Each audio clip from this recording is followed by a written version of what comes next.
Hi hello friends, తెలంగాణకు సంబంధించి ఈ రోజు అన్ని న్యూస్ పేపర్లో పబ్లిష్ అయినటువంటి ఇంపార్టెంట్ అప్డేట్స్ ని మనం ఈ వీడియోలో చూద్దాం. మరో 2 ఏళ్లు సడలింపు అని చెప్పేసి యూనిఫామ్ పోస్టులకు వయో పరిమితి పెంపు అని చెప్పేసి ఇక్కడైతే ఇవ్వడం జరిగింది. సీఎం కేసీఆర్ నిర్ణయము, ఉత్తర్వులు జారీ, పోలీసు పోస్టుల దరఖాస్తులకు 26వ తేదీ వరకు తుది గడువు అని చెప్పేసి ఇక్కడైతే మెన్షన్ చేశారు. గ్రూప్ 1 కేటగిరీలో డిఎస్పీ పోస్ట్ కు కూడా ఎత్తు తగ్గించినట్టుగా ఇక్కడైతే మనకు మెన్షన్ చేయడం జరిగింది. 167.6 సెంటీమీటర్ల నుంచి 165 సెంటీమీటర్లకు కుదింపు అని చెప్పేసి మనం గమనించవచ్చు. అగ్నిమాపక శాఖలో కూడా 225 పోస్టులు అని చెప్పేసి ఇక్కడైతే మనకు మెన్షన్ చేయడం జరిగింది.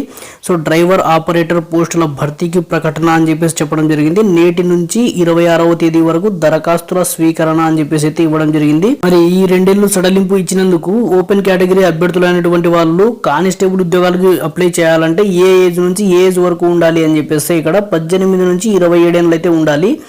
తర్వాత ఎస్ఐ అభ్యర్థులకు, ఓపెన్ కేటగిరీ అభ్యర్థులకు ఎంత ఉండాలి అంటే 21 నుంచి 30 సంవత్సరాల లోపు అయితే ఉన్న వాళ్ళు అప్లై చేసుకోవచ్చు అని చెప్పేసి ఇక్కడ క్లియర్ గా మెన్షన్ అయితే చేయడం జరిగింది.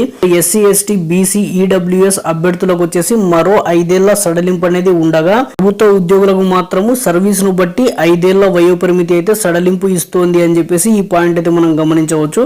ఇక్కడ ఒక పాయింట్ అయితే గమనించవచ్చు, దరఖాస్తు గడువు పెంపు అని చెప్పేసి. మరి ఎంత వరకు మనకు లాస్ట్ డేట్ ఉంది అంటే ఈ నెల 26వ తేదీ 10 గంటల వరకు రాత్రి అని చెప్పేసి క్లియర్ గా మెన్షన్ అయితే చేయడం జరిగింది. డిఎస్పీ పోస్ట్ కు ఎత్తు కూడా తగ్గించినట్టుగా ఇక్కడ గమనించవచ్చు మనము. సో ముందైతే మనకు నోటిఫికేషన్ లో 167.6 సెంటీమీటర్ల హైట్ ఉండాలని చెప్పేసి చెప్పారు. బట్ ఇప్పుడు ప్రస్తుతం వచ్చేసి 165 సెంటీమీటర్లు ఉంటే సరిపోతుంది అని చెప్పేసి ఇక్కడైతే క్లియర్ గా అయితే మెన్షన్ చేయడం జరిగింది. అసిస్టెంట్ ఎక్సైజ్ సూపరింటెండెంట్ పోస్ట్ కు ఇదే వర్తిస్తుంది అని చెప్పేసి ఈ పాయింట్ అయితే మనం గమనించవచ్చు. ఇక్కడ నెక్స్ట్ అప్డేట్ చూద్దాం. అగ్నిమాపక శాఖలో 225 కొలువులకు గాను శుక్రవారం నోటిఫికేషన్ అయితే రిలీజ్ కావడం జరిగింది. దానికి సంబంధించినటువంటి ఇన్ఫర్మేషన్ అంటే ఎవరెవరు దానికి అర్హులు అంటే ఇక్కడైతే మనకు క్లియర్ గా మెన్షన్ చేయడం జరిగింది. సో ఇంటర్మీడియట్ ఉత్తీర్ణులై ఉండాలి అని చెప్పేసి చెప్పారు. తర్వాత heavy motor vehicle driving licence కలిగి ఉన్నవారు ఈ ఉద్యోగానికి అర్హులు అని చెప్పేసి ఈ యొక్క ఎలిజిబిలిటీస్ అయితే ఇవ్వడం జరిగింది. తర్వాత ఐటీఐ లో వచ్చేసి auto electrician, mechanic motor vehicle, mechanic diesel, fitter ట్రేడ్లు పూర్తి చేసిన వారు కూడా దరఖాస్తు చేసుకోవచ్చు అని చెప్పేసి ఈ యొక్క క్వాలిఫికేషన్ కి సంబంధించిన వివరాలు అయితే మనకు క్లియర్ గా ఇచ్చారు. అండ్ నెక్స్ట్ వచ్చేసి ఈ పోస్టులకు ఎవరు అర్హులు అంటే పురుషులు మాత్రమే అప్లై చేసుకోవాలి అని చెప్పేసి ఇక్కడ గమనించవచ్చు. తర్వాత వయో పరిమితి ఎక్కడి నుంచి ఎంత వరకు ఉండాలి అంటే 21 నుంచి 25 ఏళ్ళు అయితే ఉండాలి అని చెప్తున్నారు. ప్రభుత్వం ఇచ్చినటువంటి 5 ఏళ్ల వయో సడలింపు కూడా ఈ పోస్టులకు వర్తిస్తుంది అని చెప్పేసి ఇక్కడైతే మనం గమనించవచ్చు. జోన్ల వారీగా భర్తీ చేసే ఉద్యోగాలకు దేహదారుఢ్య వ్రాత పరీక్షల ద్వారా అభ్యర్థులను ఎంపిక చేస్తారు అని చెప్పేసి ఇక్కడ క్లియర్ గా మనం గమనించవచ్చు. ఈ పోస్టులకు వచ్చేసి శనివారం నుంచి అంటే ఈ రోజు నుంచి స్టార్ట్ అవుతుంది దరఖాస్తుల స్వీకరణ అనేది. ఈ నెల 26వ తేదీ వరకు అయితే ఉంది అని చెప్పేసి టైం చెప్తా ఉన్నారు. అండ్ నెక్స్ట్ వచ్చేసి ఈ నోటిఫికేషన్ కు సంబంధించినటువంటి మరిన్ని వివరాలు మీకు కావాలంటే ఇక్కడ వెబ్సైట్ అనేది ఇవ్వడం జరిగింది, tslprb.in అని చెప్పేసి. సో గతంలో వచ్చేసి 17,291 పోస్టుల భర్తీకి గాను 6 నోటిఫికేషన్లు అయితే మనకు విడుదల కావడం జరిగింది. ఒక 225 డ్రైవర్ ఆపరేటర్ పోస్టులతో ఆ సంఖ్య అనేది 17,516కి చేరింది అని చెప్పేసి ఈ పాయింట్ అయితే మనకు మెన్షన్ చేశారు. జోన్ల వారీగా డ్రైవర్ పోస్టుల ఖాళీలు వచ్చేసి ఏమేమి ఉన్నాయి జోన్ల వారీగా అంటే ఇక్కడ మనం గమనించవచ్చు. కాళేశ్వరం జోన్ కు వచ్చేసి 20 పోస్టులు అయితే ఉన్నాయి, బాసరకు వచ్చేసి 21 ఉన్నాయి, రాజన్నకు వచ్చేసి 31 ఉన్నాయి, భద్రాద్రికి వచ్చేసి 31 ఉన్నాయి, యాదాద్రికి వచ్చేసి 31 ఉన్నాయి, చార్మినార్ కు 70, జోగులాంబ వచ్చేసి 21 ఉన్నాయి. మొత్తం వచ్చేసి 225 అని చెప్పేసి ఇక్కడ క్లియర్ గా మనం గమనించవచ్చు. పుస్తకాల కోసం పడిగాపులు అని చెప్పేసి ఒక ఆర్టికల్ అయితే మనకు పబ్లిష్ కావడం జరిగింది. తెలుగు అకాడమీ వద్ద నిరుద్యోగుల క్యూ అంటూ మెన్షన్ చేశారు. సో ఇక్కడ వచ్చేసి గురువారం నుంచి నిర్వాహకులు నిరుద్యోగులకు పుస్తకాలు అయితే అందుబాటులోకి తీసుకురావడం అయితే జరిగింది.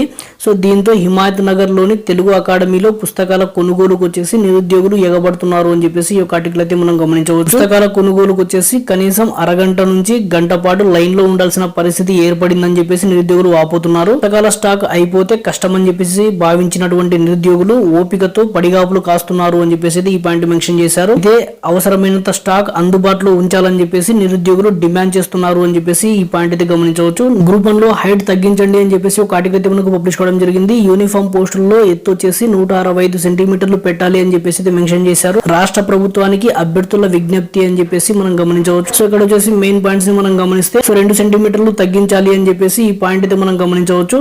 సో రాష్ట్రంలో వచ్చేసి మనకు 503 పోస్టులకు గాను భర్తీకి టీఎస్పీఎస్సీ గ్రూప్ 1 నోటిఫికేషన్ అయితే ఇవ్వడం జరిగింది. సో దీంట్లో వచ్చేసి డిఎస్పీ సివిల్ కి సంబంధించి 91 పోస్టులు ఉన్నాయి. డిఎస్పీ జైల్స్ కి సంబంధించి 2 పోస్టులు అయితే ఉన్నాయి. అసిస్టెంట్ ఎక్సైజ్ సూపరింటెండెంట్ పోస్టులు వచ్చేసి 26 అయితే ఉన్నాయి. సో ఈ 3 యూనిఫామ్ పోస్టులకు వచ్చేసి పురుషులకు వచ్చేసి 167.6 సెంటీమీటర్లు, మహిళలకు వచ్చేసి 152.5 సెంటీమీటర్లు ఎత్తు ఉన్న వారే అర్హులు అని చెప్పేసి ప్రకటించడం అయితే జరిగింది. సో అయితే ఈ ఎత్తును వచ్చేసి పురుషులకు 165కి తగ్గించాలని చెప్పేసి, మహిళలకు 150కి తగ్గించాలని చెప్పేసి కొంతకాలంగా అభ్యర్థులు సర్కారు పెద్దలను కలిసి విజ్ఞప్తులు చేస్తున్నారు అని చెప్పేసి ఇక్కడైతే మనకు మెన్షన్ చేయడం జరిగింది. ఇక ఇంకో పాయింట్ అయితే మనం గమనించవచ్చు. చాలా రాష్ట్రాల్లో కూడా ఇక్కడ 165 సెంటీమీటర్లే ఉందని చెప్పేసి ఇక్కడ దానికి సంబంధించినటువంటి డీటెయిల్స్ అయితే ఏ రాష్ట్రాల్లో ఉన్నాయని చెప్పేసి ఇక్కడ అన్ని రాష్ట్రాల నేమ్స్ అయితే మనకు క్లియర్ గా మెన్షన్ చేయడం జరిగింది. 1,00,000 దాటిన అప్లికేషన్లు అని చెప్పేసి గ్రూప్ 1 కి సంబంధించి 166,679 దరఖాస్తులు వచ్చినాయని చెప్పేసి శుక్రవారం నాటికి మనకు మెన్షన్ చేయడం జరిగింది. గ్రూప్ 1 దరఖాస్తుల గడువును పొడిగించాలని చెప్పేసి డిగ్రీ ఫైనల్ ఇయర్ స్టూడెంట్లకు కూడా అవకాశం కల్పించాలని చెప్పేసి డిమాండ్ చేస్తూ శుక్రవారం ఎన్ఎస్యుఐ నాయకులు కార్యకర్తలు టీఎస్పీఎస్సీ కార్యాలయాన్ని ముట్టడించడం అయితే జరిగిందని చెప్పేసి మెన్షన్ చేశారు. సో ఈ సందర్భంగా ప్రభుత్వానికి వ్యతిరేకంగా నినాదాలు కూడా చేయడం అయితే జరిగింది. తర్వాత టీఎస్పీఎస్సీ సెక్రటరీకి వినతి పత్రం కూడా అందజేశారు అని చెప్పేసి ఈ పాయింట్ అయితే గమనించవచ్చు. నెక్స్ట్ అప్డేట్ చూద్దాం. 6వ తేదీ నుంచి టెట్ హాల్ టికెట్లు అని చెప్పేసి ఒక ఆర్టికల్ అయితే మనకు పబ్లిష్ కావడం జరిగింది. ఎగ్జామినేషన్ సెంటర్లు వచ్చేసి ఖరారు చేసినట్టుగా మరియు పేపర్ 1 కు వచ్చేసి 1480 ఎగ్జామినేషన్ సెంటర్లు, పేపర్ 2 కు వచ్చేసి 1171 ఎగ్జామినేషన్ సెంటర్లు అయితే ఖరారు చేసినట్టుగా ఇక్కడ మెన్షన్ చేయడం జరిగింది. దీనికి సంబంధించినటువంటి ఇన్ఫర్మేషన్ ని మనం గమనిస్తే అత్యధికంగా ఇక్కడ ఉన్న ఈ సెంటర్లు అంటే హైదరాబాద్, నల్లగొండ, రంగారెడ్డి జిల్లాల్లో అయితే ఎక్కువ సెంటర్లు అయితే ఉన్నట్టుగా మెన్షన్ చేశారు. మొత్తం వచ్చేసి ఎన్ని అప్లికేషన్లు వచ్చాయి ఇప్పటి వరకు అంటే 6,29,352 అప్లికేషన్లు అయితే అందినట్టుగా మనకు మెన్షన్ చేశారు. ఇందులో పేపర్ 1 కు వచ్చేసి 3,51,468 అప్లికేషన్లు అందినట్టుగా, పేపర్ 2 కు వచ్చేసి 2,77,884 అప్లికేషన్లు అందినాయని చెప్పేసి చెప్తా ఉన్నారు. మరి హాల్ టికెట్ల విషయానికి వస్తే జూన్ 6వ తేదీ నుంచి హాల్ టికెట్లు అయితే డౌన్లోడ్ చేసుకోవచ్చు అని చెప్పేసి అధికారులు అయితే చెప్తా ఉన్నారు. వచ్చేసి పేపర్ 1 కు 1480 ఎగ్జామినేషన్ సెంటర్లు, పేపర్ 2 కు వచ్చేసి 1171 సెంటర్లు అయితే ఉన్నట్టుగా ఇక్కడైతే మెన్షన్ చేశారు. సో ఈసారి వచ్చేసి 33 జిల్లాల్లోని సెంటర్లను కూడా ఏర్పాటు అయితే చేశారు అని చెప్పేసి మెన్షన్ చేశారు. చాలా మంది అప్లికేషన్ లో తప్పులు దొరకడంతో వారికి హాల్ టికెట్లు వస్తాయా లేదా తెలియడం లేదు అని చెప్పేసి అయితే ఇవ్వడం జరిగింది. ఒకవేళ తప్పులతోనే హాల్ టికెట్లు వస్తే ఎగ్జామ్ రాయనిస్తారా లేదా అనే ఆందోళన అభ్యర్థుల్లో మొదలైంది. హెల్ప్ లైన్ సెంటర్ పేరుతో అధికారులు ఫోన్ నంబర్లు ఇచ్చినా కూడా ఫోన్ చేస్తే సరైన రెస్పాన్స్ అనేది రావడం లేదని చెప్పేసి వాళ్ళు చెప్తున్నారు అని చెప్పేసి మెన్షన్ అయితే చేయడం జరిగింది. ఇక్కడ ఇంకొక పాయింట్ అయితే మనం గమనించవచ్చు. జూన్ 12న టెట్ అని చెప్పేసి తర్వాత ఆర్ఆర్బి ఎగ్జామ్స్ కూడా అప్పటి నుంచి స్టార్ట్ అవుతాయని చెప్పేసి ఇక్కడైతే మెన్షన్ అయితే చేయడం జరిగింది. ఒకే రోజు 2 పరీక్షలు ఉండడంతో అభ్యర్థుల ఆందోళన అని చెప్పేసి మనం గమనించవచ్చు. సో ఇక్కడ ఉన్నటువంటి మెయిన్ పాయింట్ మనం గమనిస్తే ఈ విషయంపై టెట్ కన్వీనర్ రాధారెడ్డిని వివరణ కోరగా ప్రస్తుతానికి టెట్ వాయిదా వేసే ఆలోచన లేదని చెప్పేసి స్పష్టమైతే ఆయన చేయడం జరిగింది. ఈ టెట్ పరీక్ష కోసం వచ్చేసి మార్చిలోనే షెడ్యూల్ అనేది ఇచ్చినట్టుగా గుర్తు చేయడం అయితే జరిగింది. టెట్ తో పాటు ఆర్ఆర్బి పే లెవెల్ 523 అభ్యర్థులకు సిబిటి 2 పరీక్షలు కూడా జూన్ 12 నుంచే ప్రారంభం కానున్నాయి అని చెప్పేసి మెన్షన్ చేయడం జరిగింది.